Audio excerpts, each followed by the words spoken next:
Hi guys, welcome to the class. Today we are going to see about control flow. So from the name itself you know that what is control, how do you manage and how do you organize your programming statements, and flow it is nothing but in which path, in which sequence you have to execute your programs, right? So that we can take the control when you are writing a program. Okay, it is not necessary that you have to compile your programs line by line and all. We can able to control these lines by jumping statement from one line to hundredth line, or you can repeat set of statements again and again and again. So we have these kind of privileges in our programming languages through the concept of control flow. So control in the sense, how do you organize and manage your writing programs, and flow is nothing but in sequence, in which sequence you are going to run your programs.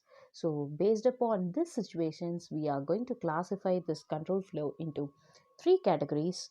One is selection statement, which is on basis of a particular condition, you're going to repeat set of statements again and again. On basis of a condition, particular condition, you are going to execute set of statement. So that you are calling it as a selection statement.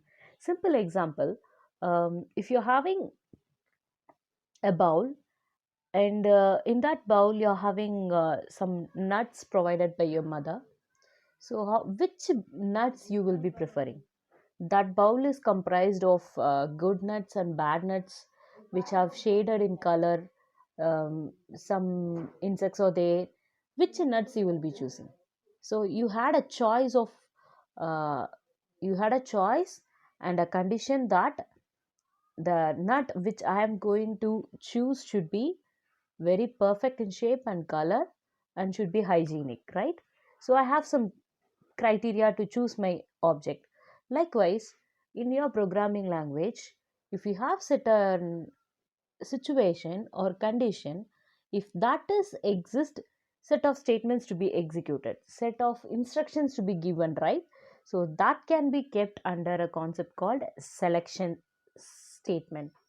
And second one is nothing but iteration statement. Iteration statement in the sense, how many number of times you are going to repeat that set of coding when this condition is met. Okay, already in selection statement you have kept one condition, but they the conditions will be executed for a once. Okay, but in case of iteration statement, you will be specifying how many number of times I'm going to execute these kind of statements. Okay, how many number of times I'm going to repeat these set of statements again and again and again, unless my condition is felt as a false. Okay, unless my condition is felt as a fault. So that is your iteration statement. And third one is nothing but jumping statement, where this particular statements will help you to move from one particular line to the any of your programming line statements, like 1 to 500, 1 to 100th line directly. End of the first line termination will let you to the 100th line. So intermediate lines will not be executed unless 100th line is getting executed. Okay, so this is the perspective of your jumping statements. So now let us discuss about the type of each subclasses.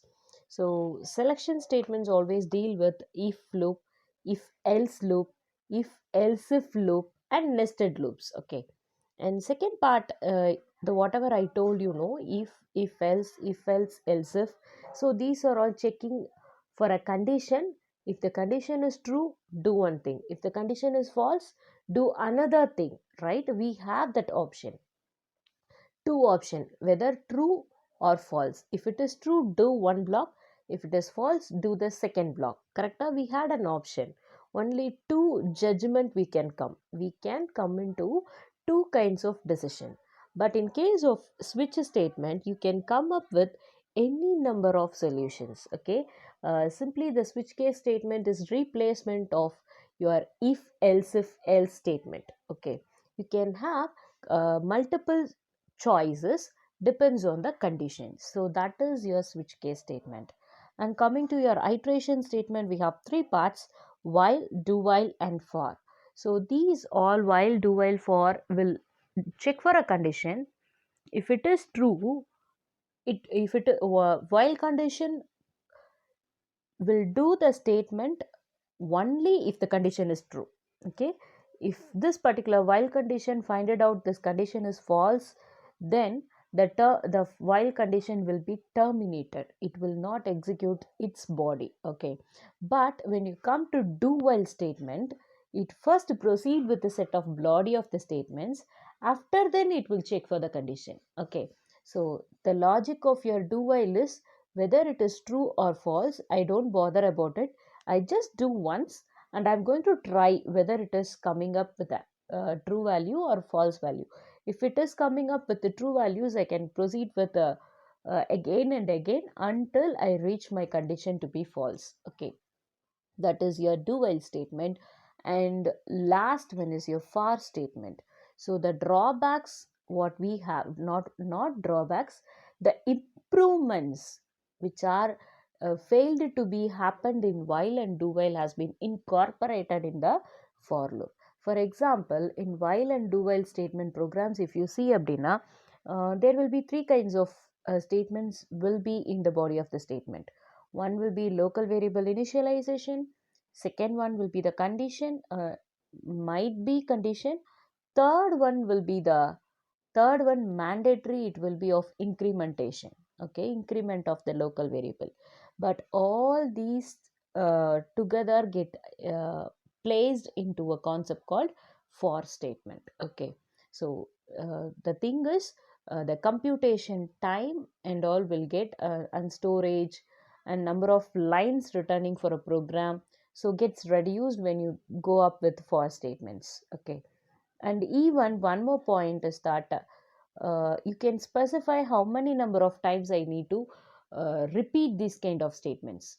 So while and do while, we don't have the condition, they will stop this particular iterating, I mean repeating, unless the condition gets false.